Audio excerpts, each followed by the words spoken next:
Ask yourself this question.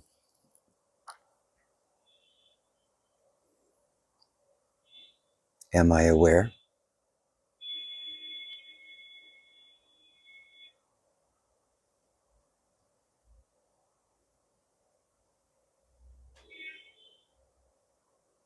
Are you aware? Now I'm asking you. Yes. Are you aware? Do you know you are aware in this moment? No? You don't know you are aware. What do you know then? Are you unaware? Not aware? You can't hear my voice? You don't know you're sitting here?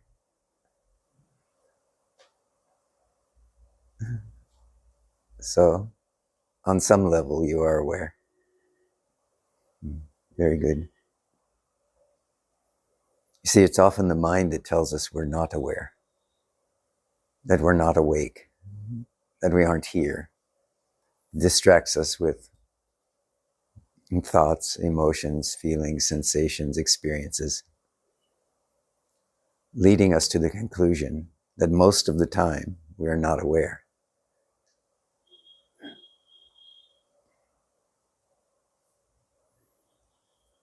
But even when we've reached the conclusion that I'm not aware,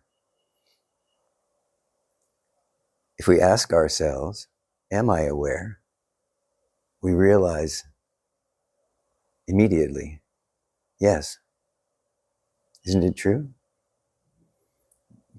This mind that tells you I'm not aware, or I'm busy, or I'm distracted, etc., etc.,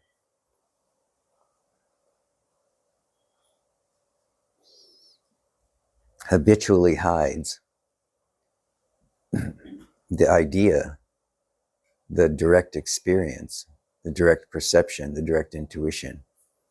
I am aware.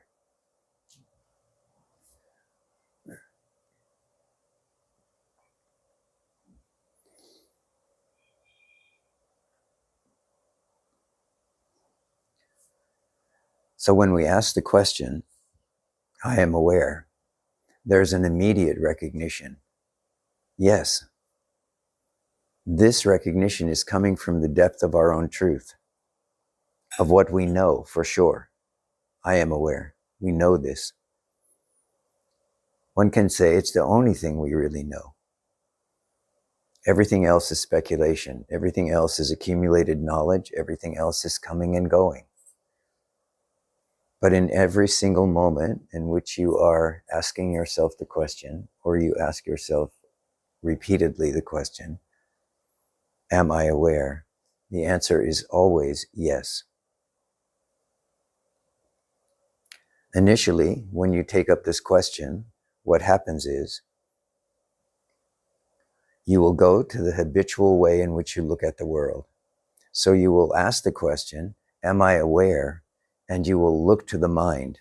What is the mind aware of? That can be anything. Can be something from your past, can be a projection into the future, can be the sound of the AC, the horning of the vehicles outside. The mind will habitually go, the way it's conditioned, to whatever objects are in the space of awareness. The space of awareness itself is what you are. But most of the time you don't recognize this, because it's the habitual nature, the conditioned nature, if you will, of the mind to jump over the recognition that you are here, that you are aware, that you are present, and into the objects themselves. Because the objects themselves are the field of entertainment for the mind. Isn't it true?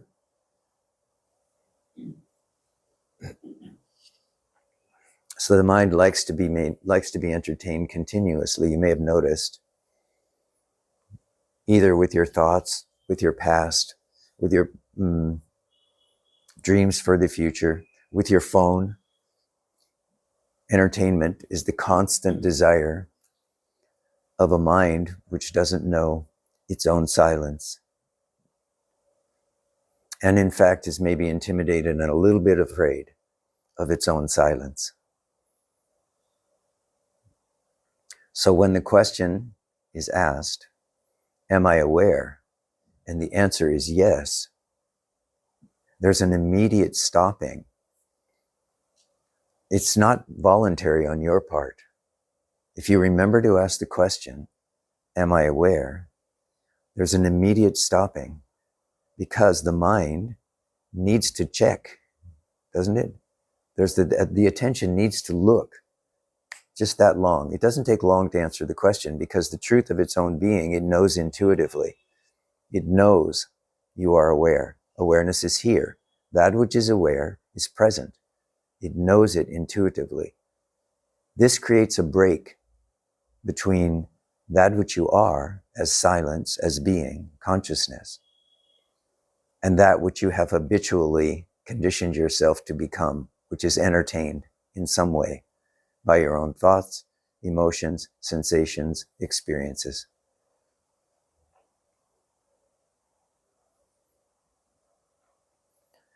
Sri Ramana Maharshi encouraged us to continually ask the question, who am I? This is simply another form of that inquiry. The reason that I begin with this form of the inquiry, am I aware? And I encourage you to begin with that. If you have the direct perception that you ask the question, who am I?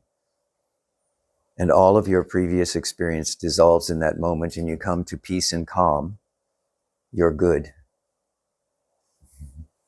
Nothing else to do.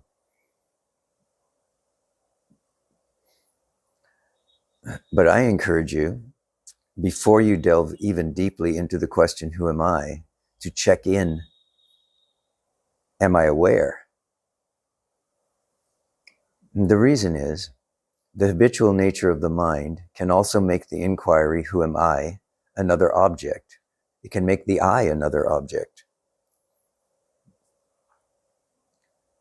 But if you begin with the question, am I aware?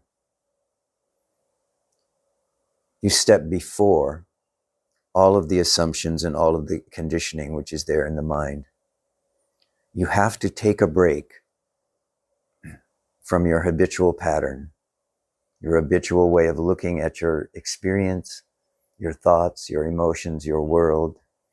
You have to take a break from that for just a split second, and you have to check in to see that there is awareness here. It's not even that I am aware, it's that awareness is here, and you are aware of that. Okay? So you check in this way.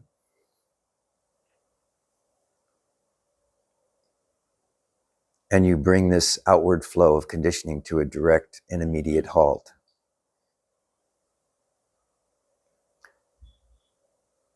So how do I know that I'm aware?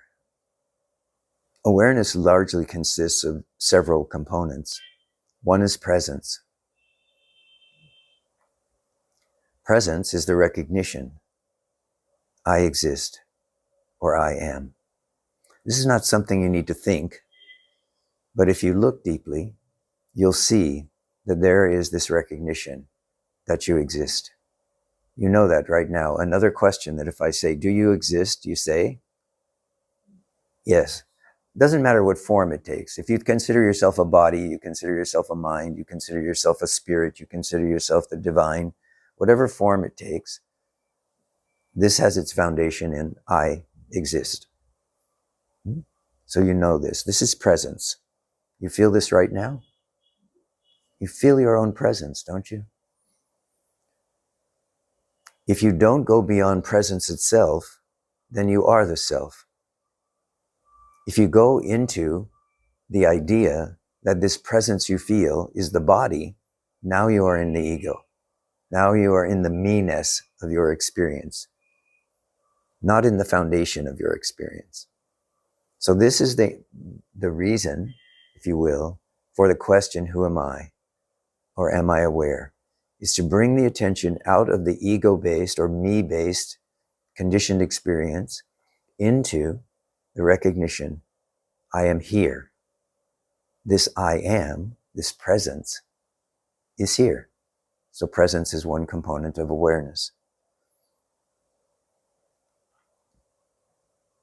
Another component of awareness is energy.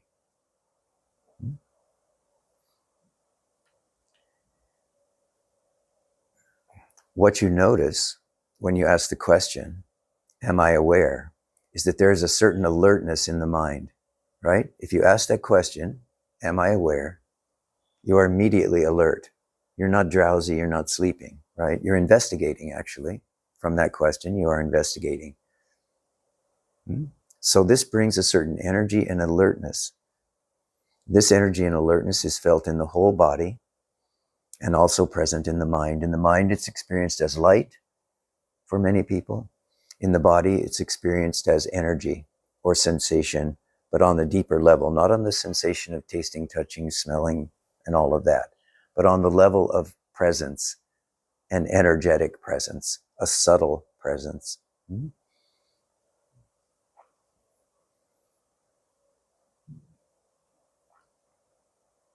And the last component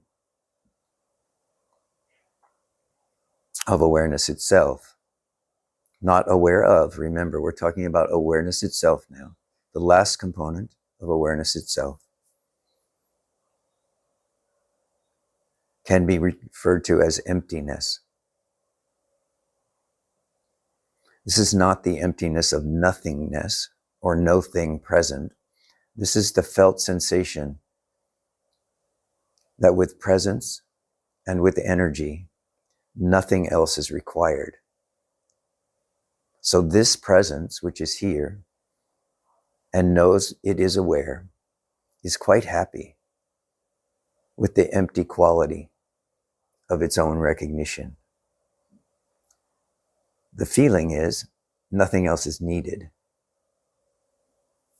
Again, remember the tendency of the mind is to jump into objects, to look into it, entertaining itself in some way, in the past, in the future, even in this present moment. And not to see that anything which is coming and going is completely empty and devoid of any self.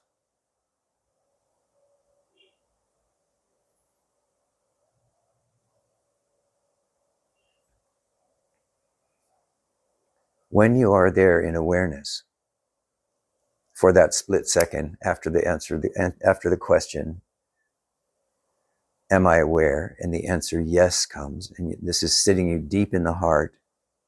Understand that when you ask that question and that answer yes comes, it comes deep from within your being.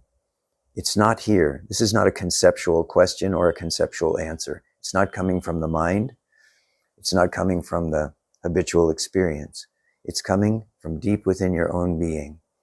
The reason the answer comes immediately and quickly and intuitively is because it is deep in your own heart. Are you aware? Yes. When you are aware, there is this recognition of presence, this recognition of energy or alertness, and this recognition of emptiness. This is awareness itself.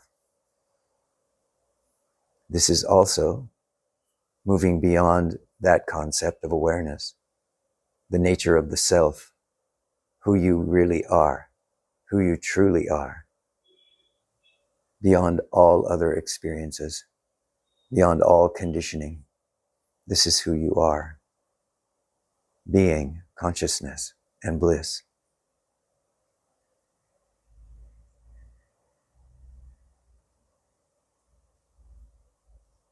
Presence. Are you following me?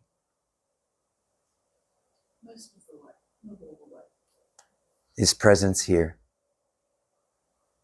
Is presence here? Don't follow me with your mind. Is presence here? Yes, you know this intuitively. Don't grasp anything at this moment. Just know intuitively, presence is here. Is energy here? There's alertness here. Alertness sometimes masks itself as interest, but in this case, we're not interested in the object outside, so take no interest in this. No interest in the words. Presence, alertness. Remain as you are, empty and aware. Yes? Yes. The consequence of remaining present as presence and remaining alert and remaining empty is what? What do you experience? What are we experiencing right now? Yes. Heartache. Huh? Heartache. Ah.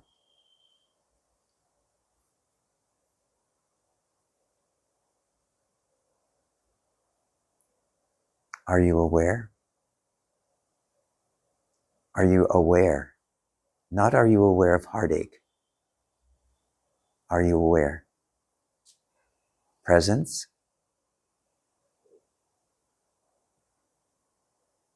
You know you are here. You know you exist. You are alert. Ah, you see there. Did you see what just happened? I said, are you aware? And what happened? I said, I had stopped. you had stopped. And what were you doing? Thinking. Yes. You see, this is the space in which this idea that what is aware or what you are aware of is heartache. Okay? You need to know that as a habitual pattern, not as something which defines you, but rather as a habitual pattern that when you come to presence, you bring alertness or light into the body mind. That yes, that stage left that you took is into thinking. All you need to correct that so that you experience what I'm talking about is to remember that any possible phenomenon that can come to the body mind is empty. And be willing to bypass for a moment, not forever, that left turn into thinking. When I talk about the left turn into thinking, what I'm talking about is the tendency to think that what awareness needs is an object. It does not need an object. Okay? Awareness is here as being consciousness. The left turn into thinking is a choice that's being made. Okay? The reason I say that is because as soon as you recognize that there is a choice, albeit a conditioned choice, so now it's become so habitual you don't realize it's a choice. You think that it's just natural that you left turn in that way, but that is not true. Once you realize that that is not true, now you have some liberation, you have some freedom. The freedom to turn left into the experience of this deep heartache. We're not saying it isn't there. We're saying it is there. And you have that right. You have that ability to turn left into that deep heartache. But you also have the ability to say, not now. For this moment, presence, alertness, stillness, presence, energy, emptiness. So, can you see directly now, if you make that choice, what rises here in the heart? I have no feeling, nothing. Yeah, you don't go into the heartache. No. Is there a sense of peace? A sense of calm? Maybe not yet, but eventually your own happiness recognized. There, that's the one, right there. You see, this happiness that you are, when you come to the recognition, I am that which is aware. And this recognition, this foundation of presence, alertness, and stillness comes, or peace comes. The natural arising of that is happiness or bliss. Slowly, slowly, you come to realize that that is what you are. And in that expression of being, consciousness, and bliss, occasionally arises heartache, memory, trauma. But all of those are arising in the realm of thinking. So they're all engaged in that left turn. What inquiry does is it gives us the opportunity, the possibility that if we become firm in the recognition, I am here, I am aware. The energy is there, the presence is there, the sense of being consciousness is here, then all is well. Understand that this is not the suppression, the denial, or the refusal of that sometimes left turn that the mind makes into thinking, into emoting, into memory, into tragedy, into whatever it was that motivated that sense of deep heartache. It will sometimes make that left turn. But even in that left turn, one can acknowledge, oh, I've turned into this thought again. I've turned into this memory again. And can notice at that moment. However, I also see that which is aware is here now. It is aware of this memory. It is aware of this feeling. When this happens, then there's the perception directly, but I am not that. How do I know that? Because anything which can be observed by awareness itself, awareness is not. Whatever can be observed is an object in awareness, but is not awareness itself by the definition that awareness itself is presence, light or energy, and the perception of emptiness, or of nothing solid, or of nothing permanent. Okay? So this recognition can be there, that this memory is here, this trauma is here, this sadness is here, whatever it is, but there's also along with it the recognition that this is something which is coming and going. In other words, it's not here all the time, it's passing. So if it has come into recognition now, there's no need to deny it, only to realize that it also is going to pass. And it will pass on its own if there is the question asked, who is this I that is being referred to as the one who is experiencing this sadness or this heartache or this heartbreak?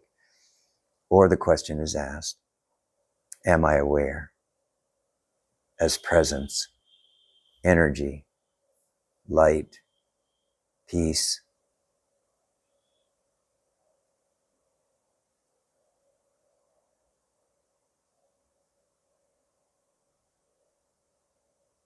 Are you here? You know it.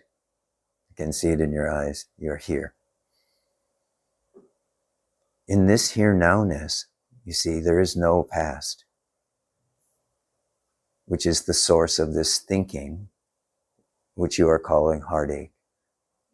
But in this here now, if you are fully here now, without reservation, you have completely surrendered to here now, there is this presence, there is this light, there is this awareness.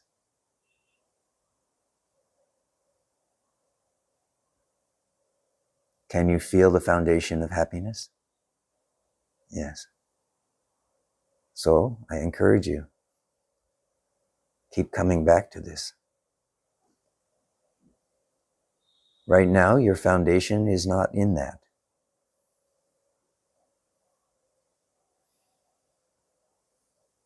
But the more you notice throughout your day, in simple moments, we're not talking about sitting in meditation for long hours. We're talking about in simple moments of your day-to-day activity. Notice that which is aware is here now. As soon as you notice that awareness is here now, you'll feel that energy of presence, and you'll feel the innate happiness of being here now. And it will begin to grow, and it will build a firm foundation.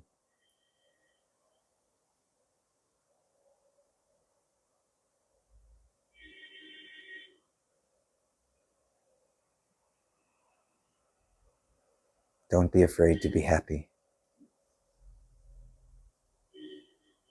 Not dancing in the streets happy. Just this happiness of peaceful, calm awareness.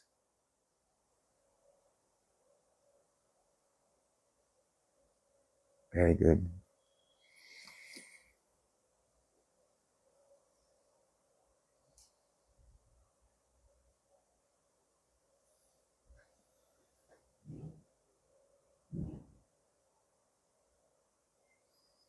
I just realized I forgot to have you take the microphone. So there's a talking stick, which is recording anything that you have to say. So when I remember, if I don't remember, please remember. If you want to speak, take this microphone. This is not a microphone, it's a recording device, which I often forget about, much to the chagrin of the audio and video editors.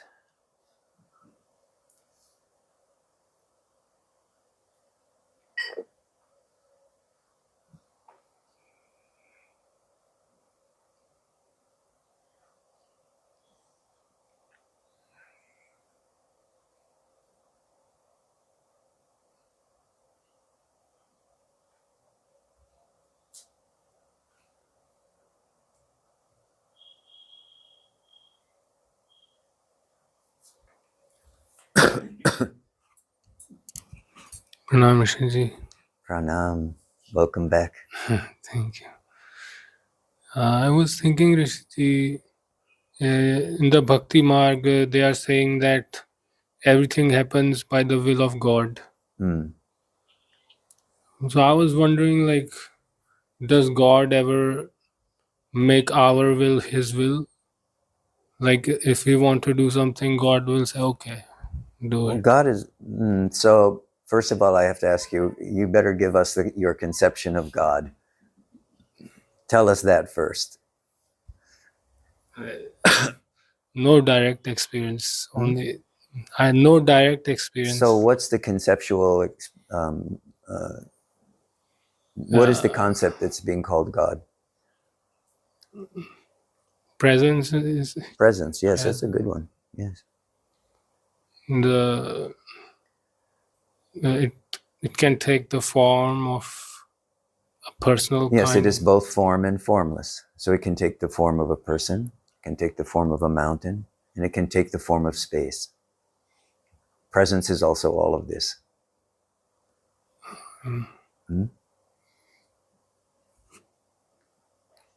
So your question was,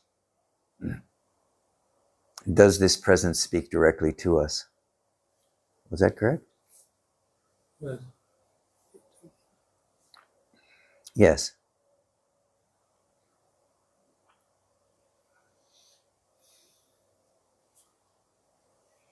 The question is, how do we know that?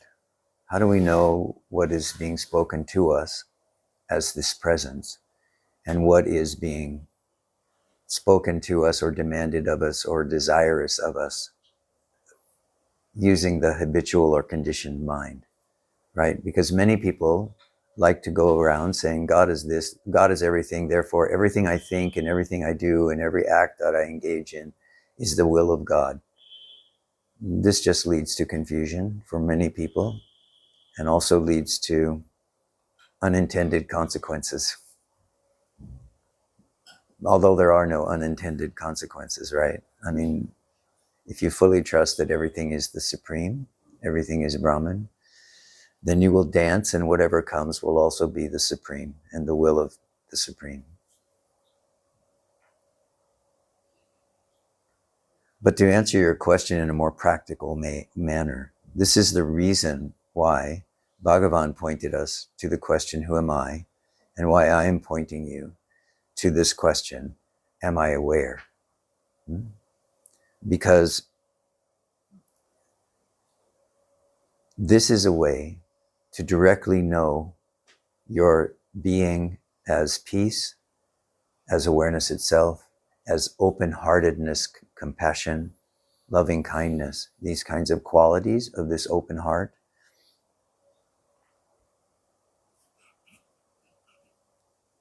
When there is presence, there is alertness,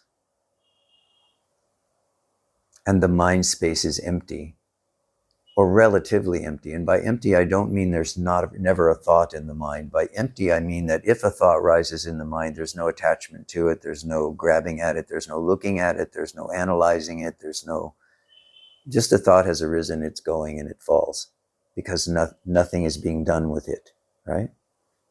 You've heard me say this before, attention is the food for thinking and for thoughts. But if a thought arises and there's simply witnessing or observation of that thought, presence, which is looking at this thought, then the thought has no food because the attention doesn't go there. There's no identification with the thought, doesn't happen. So the thought subsides. It may fall straight down without any more energy, or it may go on for a short period of time, and then it will fall. But when there's no attention directed toward a thought, it's seen very quickly that the thought itself is empty. It has no life of its own. And without attention from me, it falls. This is why we ask the question, who am I? To redirect attention away from anything that's rising in the mind, any sensation that's rising in the body, to move it back toward awareness itself, back to this recognition, I exist, I am here. It's the same reason to ask the question, am I aware? To redirect that attention. It's in that space, remember, of presence, alertness or energy, and emptiness, that it can be said, the voice of God can speak. But this is, again, this is not someone off in the sky with a long white beard like mine, who's going to be speaking to you and directing your life, but rather an intuitive knowing of what is necessary and appropriate for this being or this body mind at this moment. So then it becomes possible to direct. And the great sages know that when they speak and the mind is empty and the heart is open and presence is here, that the full acknowledgement of the self or being consciousness flows through their words. And so they don't hesitate, because it's not flowing through an individual ego. It's not flowing from an individual ego. It's flowing from this vast space of recognition or awareness. And this is the home of the Jnani. This is the home of the Bhakti sage.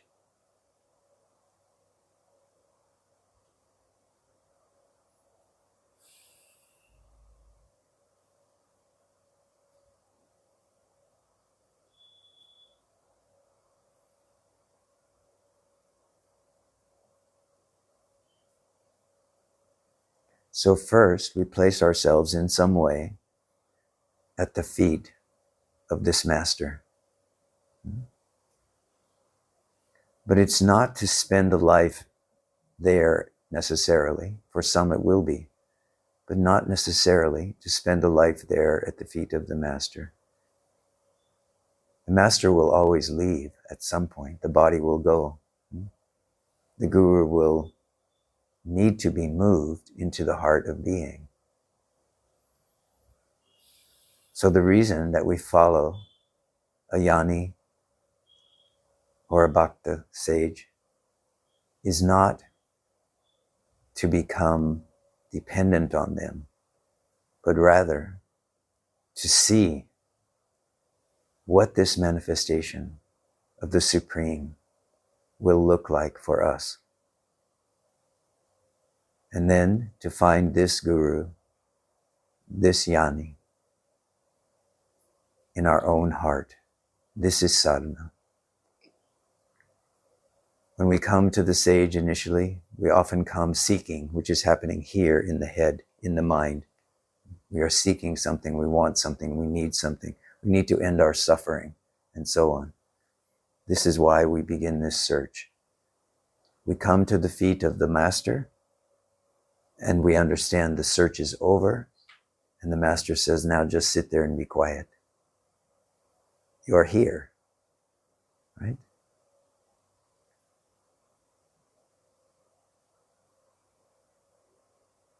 But what she is also saying is you are the Guru. You are God. This is within you.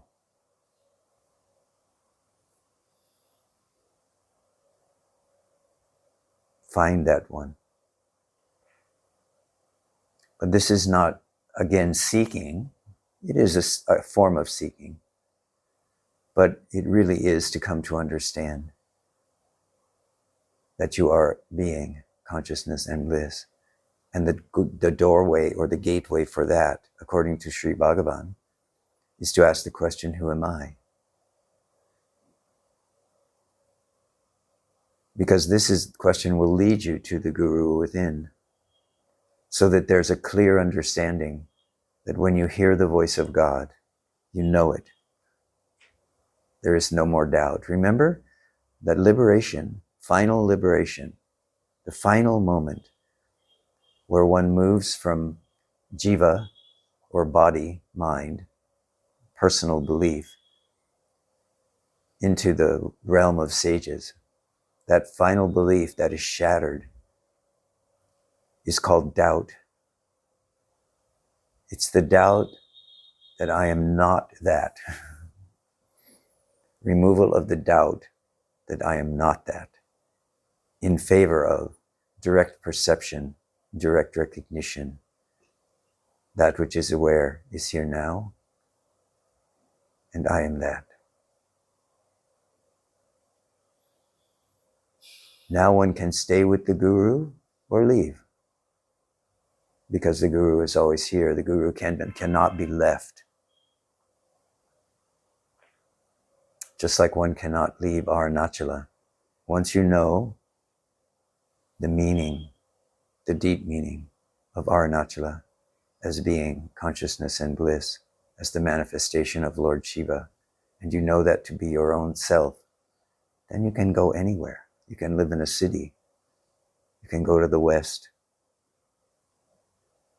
Or you can stay at Arunachala's feet until the body dissolves. All the choices become yours.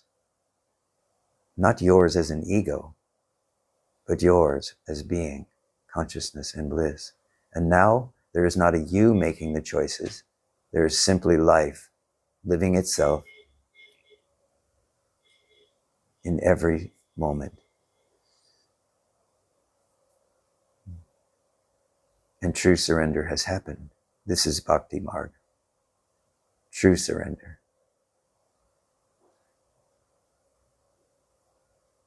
Yes?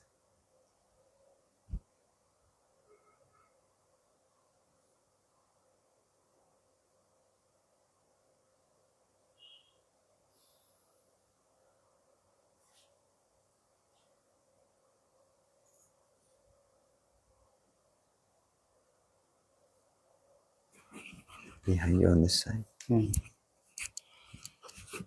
I'm not quite sure how to use these both questions. Am I aware and who am I? Is it just a matter of taste or?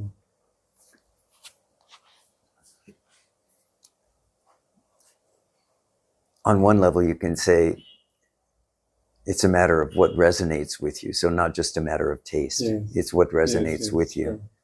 And the reason that this question, this inquiry form came up here was because for a long time I was getting questions from people who were saying, I've been asking the question, who am I, forever, and I don't see any change.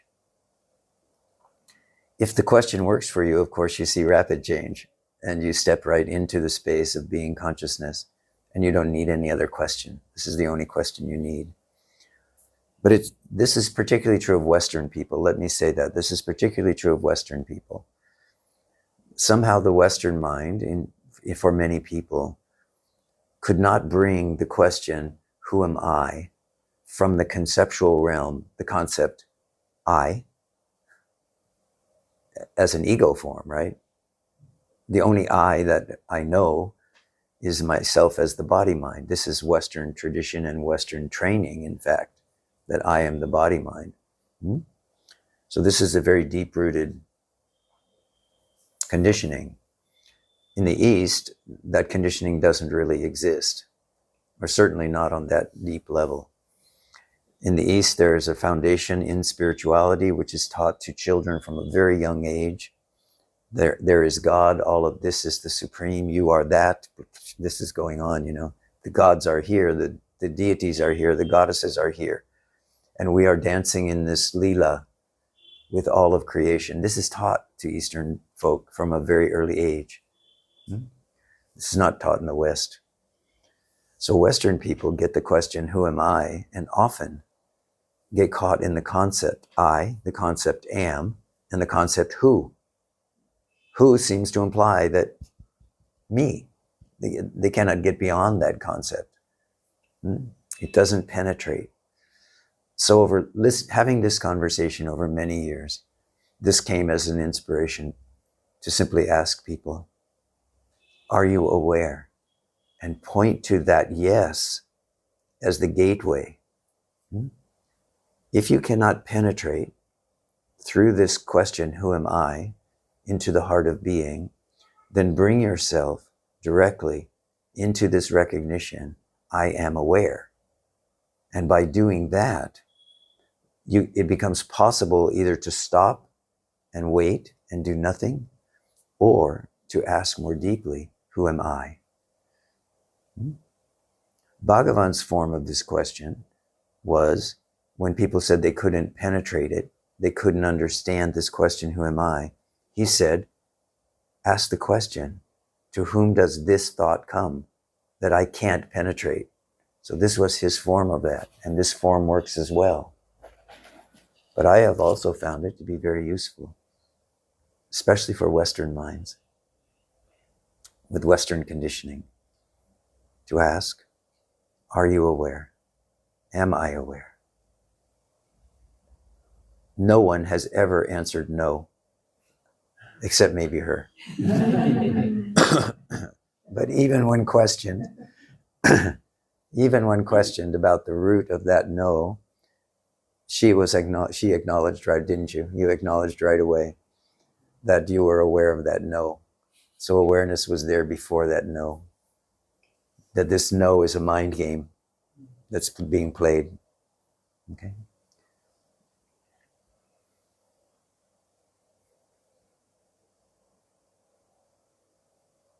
Always over many years, I've been interested in being able to provide you all with the most direct pointers to this recognition of being, consciousness, and bliss.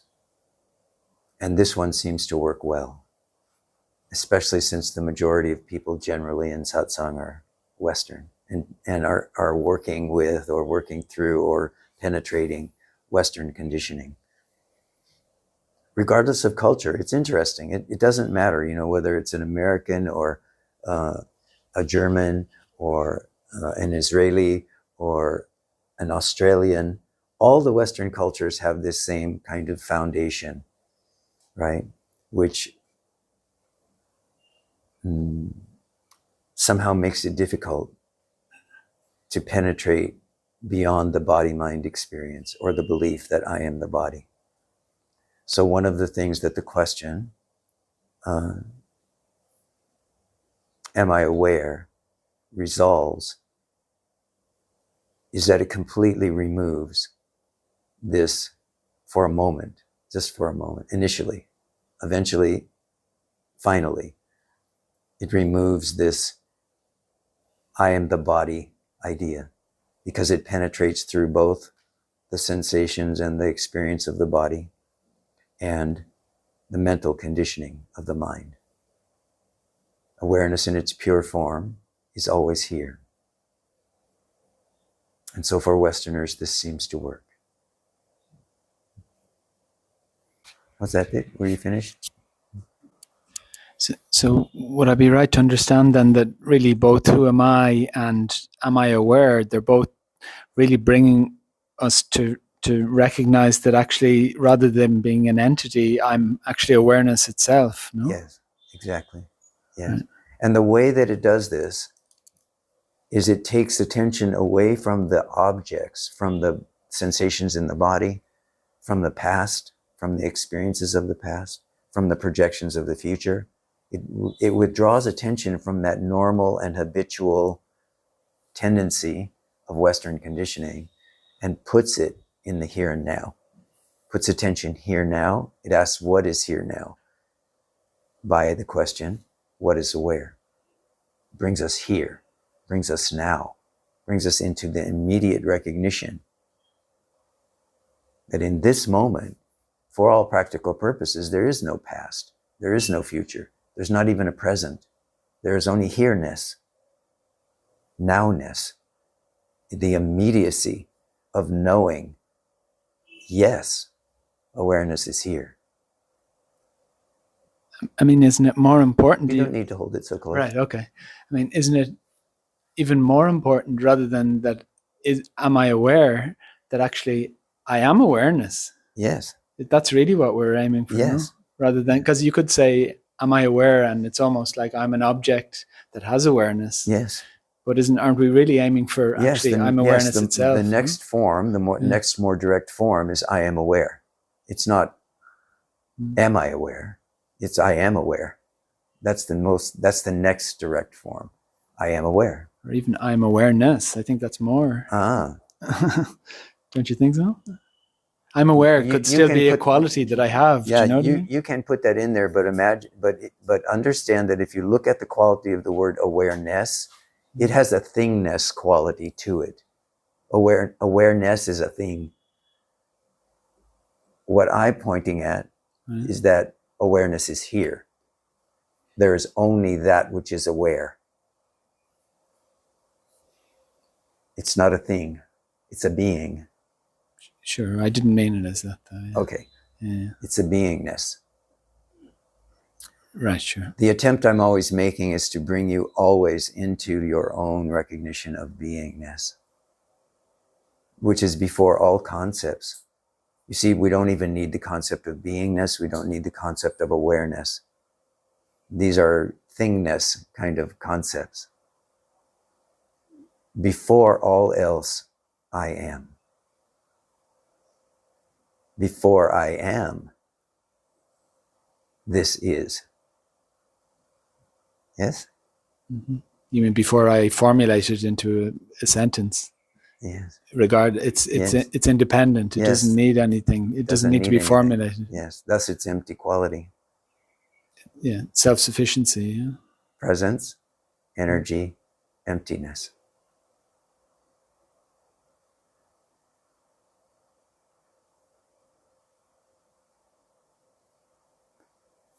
By emptiness, you mean self-sufficiency, basically, no?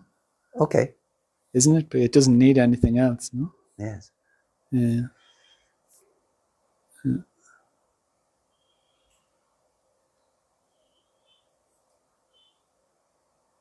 Mm-hmm. And can I ask just one thing? I think I know the answer is yes, but it always strikes me that it's maybe a little. I mean, you mentioned that if some thoughts come up, rather than engaging with them, that to witness them, But it's always struck me that when people say to witness them, that can be confusing for a seeker, because that almost sounds like you actively need to do something, you know what I mean? Like you need to observe them, and it sounds like almost like an effort has to be made to observe. Whereas my own experience in a way is that rather than observing them, it's more about ignoring them in a way, Do but not nothing. not an active Do nothing. exactly, not Yes. an active ignoring, just not doing anything about it. Yeah, Like, do nothing. yeah. That's absolutely true. So just understand that if you were to need to explain that to someone who didn't have the level of understanding you have, you might use these other words like witnessing or observe. Right, but that always confused me, to be honest, because I thought I actively needed to do something. Do you know what I mean? Mm-hmm. Until through my own experience, I came to understand actually, it's. I find it more effective just to actually know there's nothing in it and that I needn't pay attention to it at all. Yes. So that's all that people are pointing to. I just to finally confirm that I'm understanding Yes, correctly. Yeah. that's absolutely right. All right. Yes. Okay. Yes. All right. Ultimately, the answer is do nothing. Yes. Ignore in a way. Don't give it any weight in any way. No. Again, I'm not going to use the word ignore, because ignore also has that quality of doing something. Yeah, I don't mean it in that. I mean in ignoring without doing anything. But you see how difficult it is to find the words to be able to explain to someone who's approaching this for the first time. Right. Sure, and I suppose the mind will always. The nature of the mind is, because it has its tendencies. It'll frame the new information in terms of its already existing Yes, this tendencies. is why we say do nothing with the mind, because the mind is nothing but a bundle of the past. The mind does not have an original thought. The mind is always reinterpreting everything that's happened in the past and trying to overlay it on what's here now. Right. So, or what it already knows, and it thinks. That's what I mean. Yeah, exactly. Yeah. So one can say, as a pointer, one can say that the business of the mind is always the past. Right. What you are perceiving in this moment is a consequence of what you have perceived in the past, projected onto this moment or reinterpreted into this moment. Mm-hmm.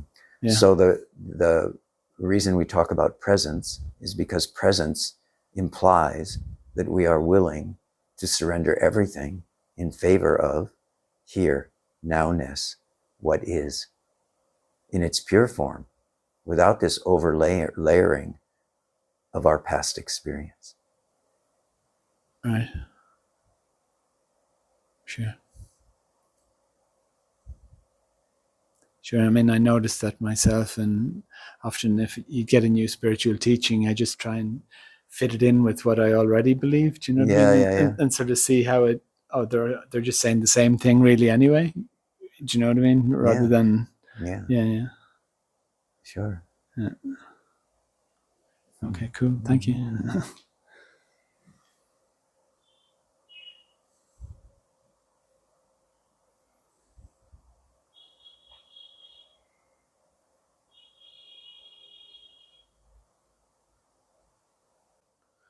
I want to share some small thing. I came back on Friday, and since that day, I've had a lot of sadness. It was like an attack of sadness. It came, and it was stayed quite strongly till Sunday evening, and then it kind of got better, and then is coming intermittently like that.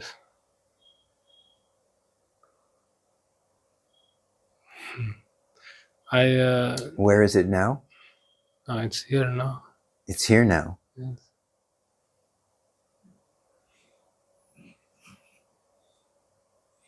Are you looking directly at it? No. What are you doing with it? Feeling it. And are you looking directly at this feeling sensation? I can. Is it, when you say I'm feeling it, do you mean that this is a feeling in the mind? It's a feeling in the body? What is it? Body. In the body. Yeah. And how do you know it's sadness? Why are you labeling it as sadness? Difficult to answer. Hmm?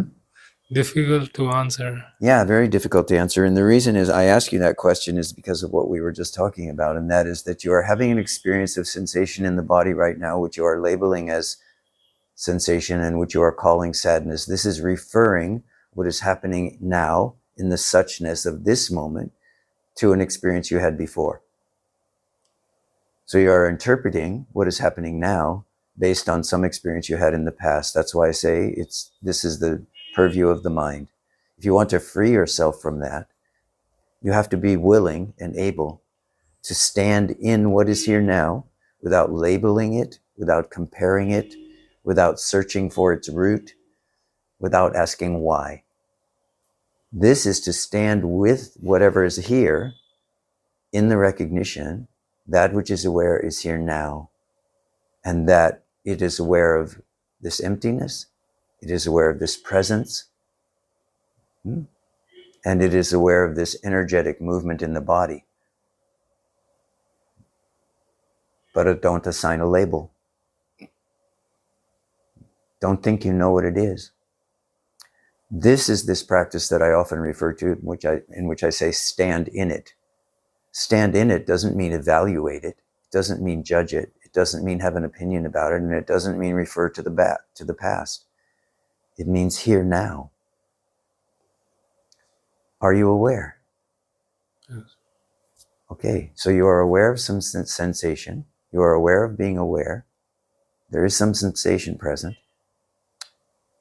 Stop. Full stop. Don't make any decisions. Don't compare anything with anything. Simply be here as full awareness that there is this sensation or feeling in the body. That's it. You don't know what anything is. This cuts the root.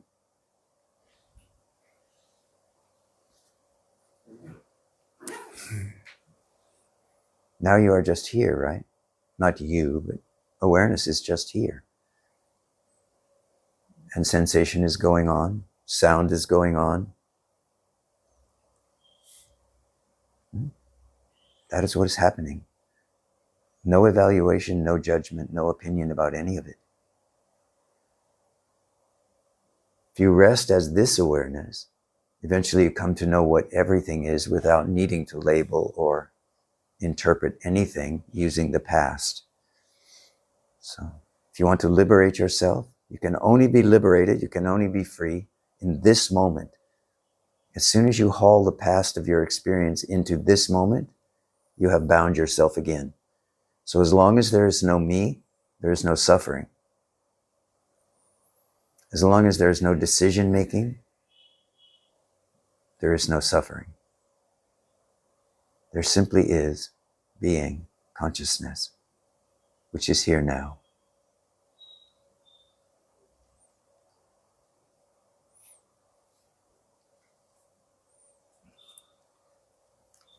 When this feeling is coming, I keep having thoughts of like going away, stopping all this and going back to my interests like that. So I struggle with that also. Mm-hmm. Yeah. Stand in it. Stand in it with awareness. Okay, so to stand in it with awareness means notice what is there. You can even notice the content of it a little bit, but not too much. You can notice the thoughts that are there, but then be committed to doing nothing about it. A lot of this recognition of who I am as being consciousness bliss requires that we go through this period of time where we do nothing about our habitual ways of looking, perceiving, and thinking. We simply leave them, we recognize them to be habitual ways of looking, thinking, and perceiving. And we become disinterested in that anymore. We know that isn't a solution. Then we can come to this moment where we stand still and we let what comes come and we let what goes go, as Bhagavan said. So we recognize that this is a conditioned thought that's coming. We recognize this is a habitual way of being in the world. We recognize that this is a habitual desire which wants to cover over or run away. And we do nothing about it. Meaning we don't feed it with our attention. It subsides on its own. I have nothing to do with it. I simply don't feed it. It collapses on its own. You see, it's made of nothing. So it collapses into nothing. So keep going.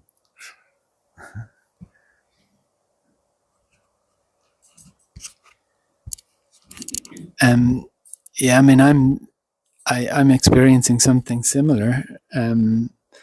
Actually, it's been going on for a good few years, especially when I wake in the morning. I feel the most horrible feelings, and I think it's been revealing itself a bit more what it is. It's like the deep frustration of trying to get that, the ego trying to satisfy itself, and it just can't, because what it's seeking to do, it just cannot do. Yeah. But it's such a deep frustration. Yes. And what I was going to ask is that, I mean, sometimes when I wake in the morning, because I'm trying to, like he was saying, and trying to get rid of it, Yeah. So I try to understand what's this all about, and I could spend an hour or 2 hours in bed, and I'm very much concentrating on the feeling of it and trying to figure what the heck it's all about, but also feeling the hellness of it. It's really like a hell, But recently I've been wondering a bit, like, am I just giving it a lot of attention, and is Correct. that, yeah? Yeah. And am I keeping it alive? And would I be better? Just saved me a whole bunch of conversation there. Yes. All right, because of what I find is that if I, rather than focus on it, if I just get out of bed, like I'm going to give you another alternative. I'll feel a legacy of it for a short while, but it'll go away after. So now you've just explained to us what your habit is. So now I'm going to give you a new way of approaching it. Right. Okay. Before all of that happens, before all of that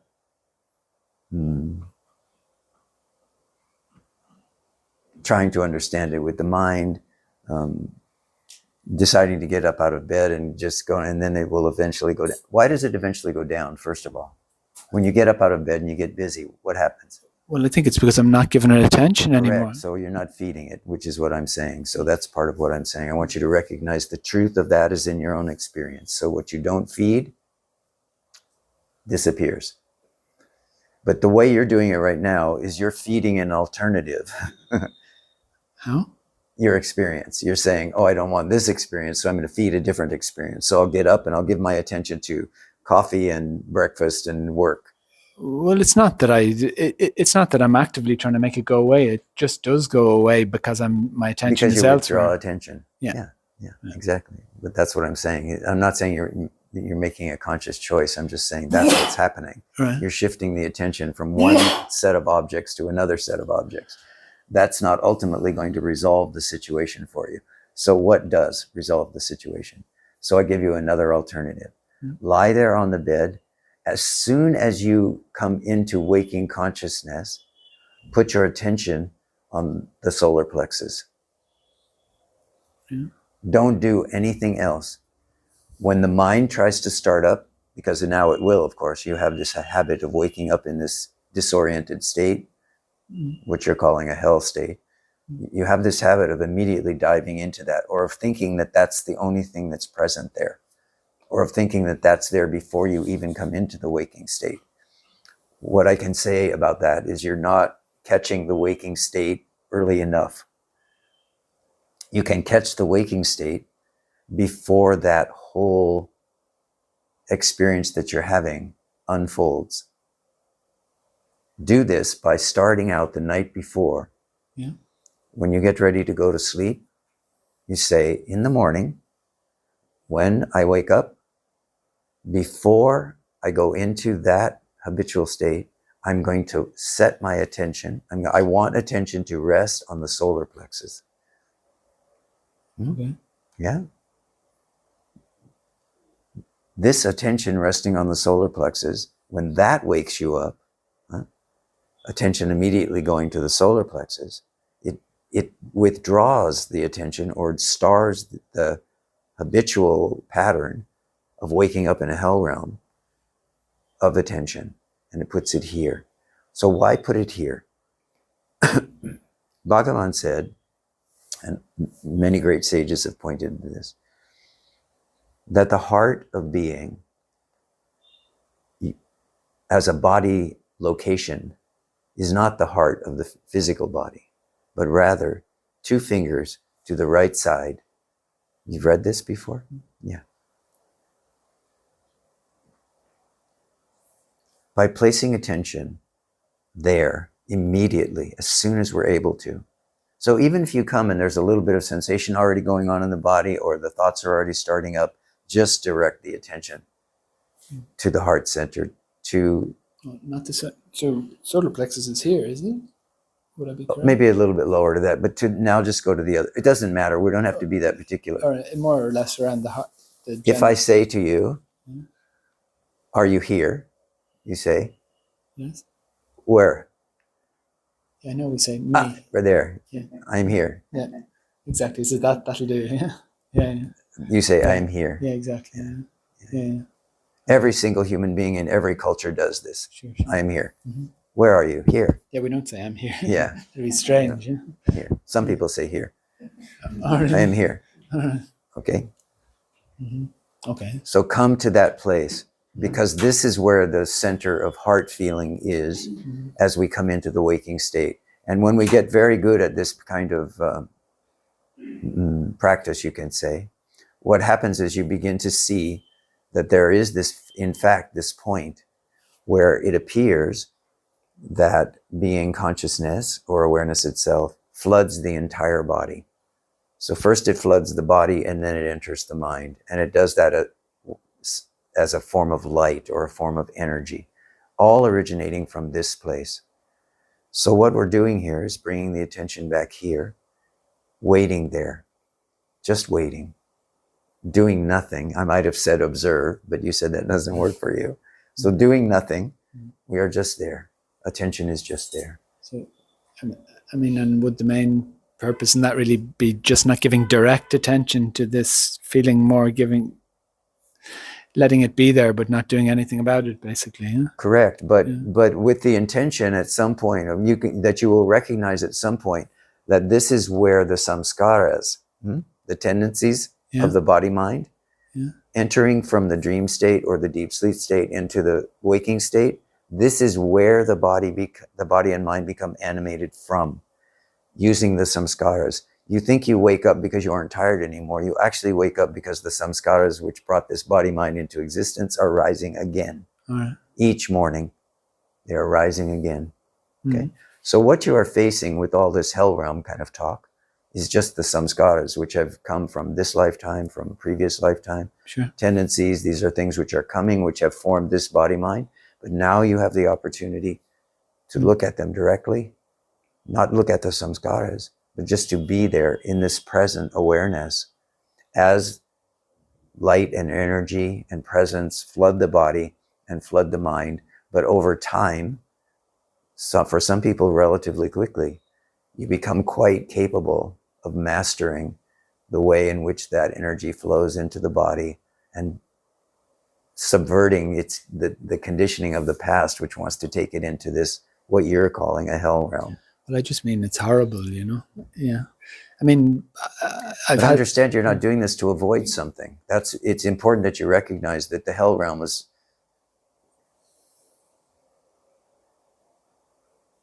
it's rising in emptiness. It has no value or validity beyond what you as a personality or an ego give it. Well, this is one of the ways to undermine that. Right. I suppose what's happened is, I've had a few healers, I've had visions, of some really extremely difficult things happen in some past lives, So I think, same as this chap, it's like a deep sadness maybe about some of what happened in the past, and also a deep sense that some horrible things happened and I couldn't stop them happening, So that deep frustration. And how does it benefit you to think in that way? Well, see, what I was going to say is that the idea so far has been that somehow I can fix that or I can heal that, like in So some. that's how it benefits you to think in that way. Well, this has been my thinking so far, but it hasn't really got me anywhere, Yes. So when you are done, when you have realized fully that this doesn't work, and I mean really, you've really accepted it, it doesn't work. So in essence, your strategy has failed. Once you realize that all strategies are failing, then you have to come into the here and now.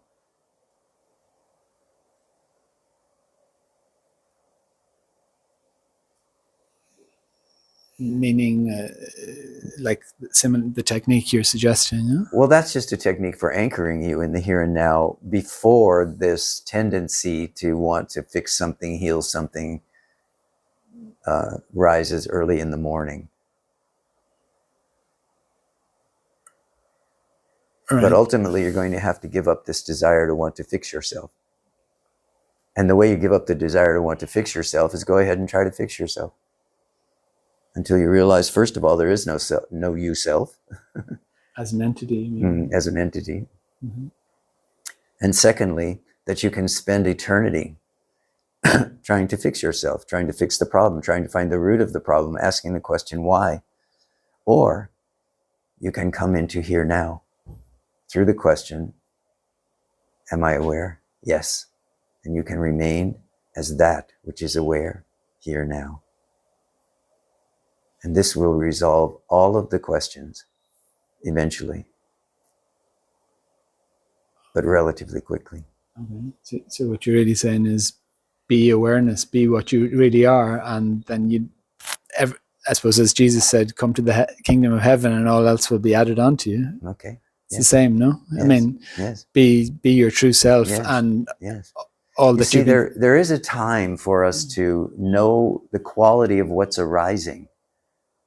Okay, so this is the purview of looking at what's on the screen of awareness and knowing what's there and not denying it and not suppressing it and not repressing it.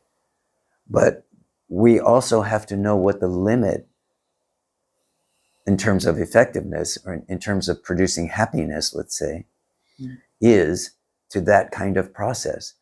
How do we come to know the limit? We become frustrated with it. We come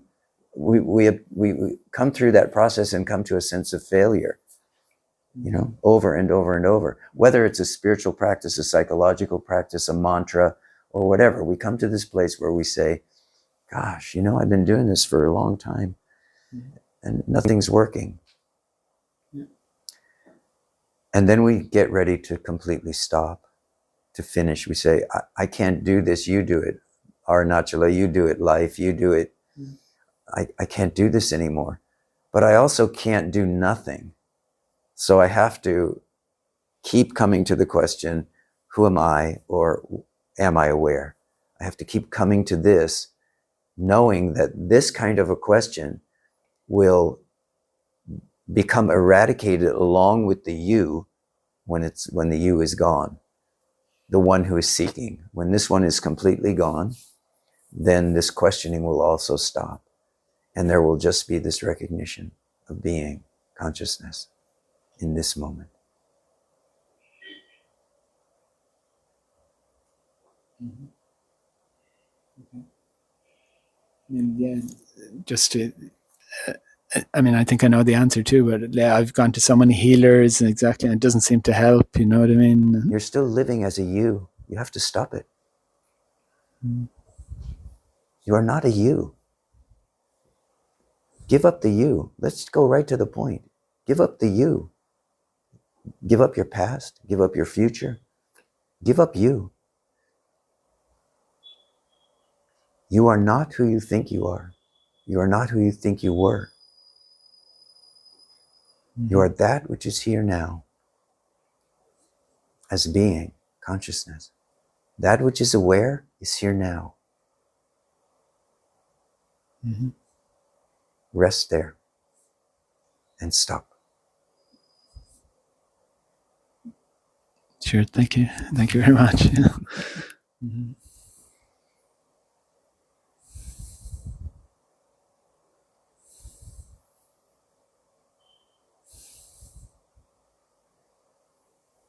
The benefit of failing over and over is we realize that this you doesn't exist. Mm-hmm. This one that we've been seeking to validate for all these years. Mm-hmm.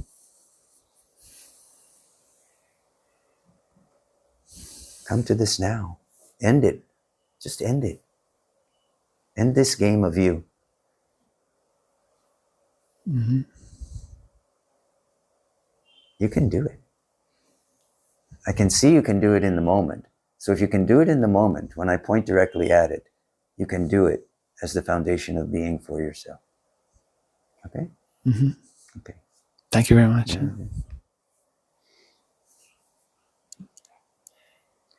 All right. Thank you all for being here today,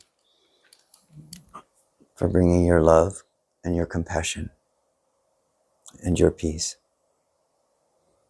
May be well, may be happy, may be peaceful. Hari Om Tat Sat.